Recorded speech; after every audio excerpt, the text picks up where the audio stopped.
সমস্ত কর্ম সকল রাজ্যব্যাপী সমস্ত রাজ্যে সমস্ত এলাকায় ফুটে উঠবে বন্ধুগণ।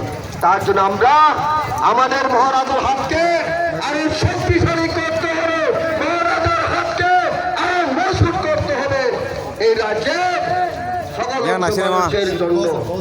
আজ অনেক মানুষ মহারাজাকে ভুল বোঝার জন্য চেষ্টা করছে, মহারাজের বিরুদ্ধে কথাবার্তা বলছে, সমালোচনা করছে, কিন্তু মহারাজা এই রাজ্যের ঐক্যতার প্রতীক, সকল মানুষের ঐক্যতার প্রতীক।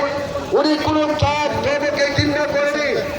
আমরা ইতিহাস সেটাই বলে বন্ধুগণ, নাসিকাকে না ছুটলে আতঙ্কি হাগে চিনি বান্ধানো, চিনি ডান্ডানো, চিনি ফ্ল্যাক্টনো চিনি নাই, বাইক চালগন শুনু নাই, চিনি হাই না হাই বার্তা থাকায় আতাই চিনি মানি বড় হরতাই তুই বাংলা ডক্টর প্রফেসর মানিক সাহা তিনি ইমাম নুবরে আবো এই ইমাম নুয়া নাংলিয়া চিনি চিনাই আর পুকুর খুনাই তো পুকুর খুনাই ভাইনো মুক্তি থাংলা খাইকে উসু কুইরা থিসারে নিরক্ষর হতো ঈশ্বর বড় আইতা খাইতে উসু রজনা তাই উঠেনটা হাম্বাই যতনা হবে খুলবাকা ভূমিগ্রাহ হতো ত্রিপুরা মঠ আইলো হাম্বাই।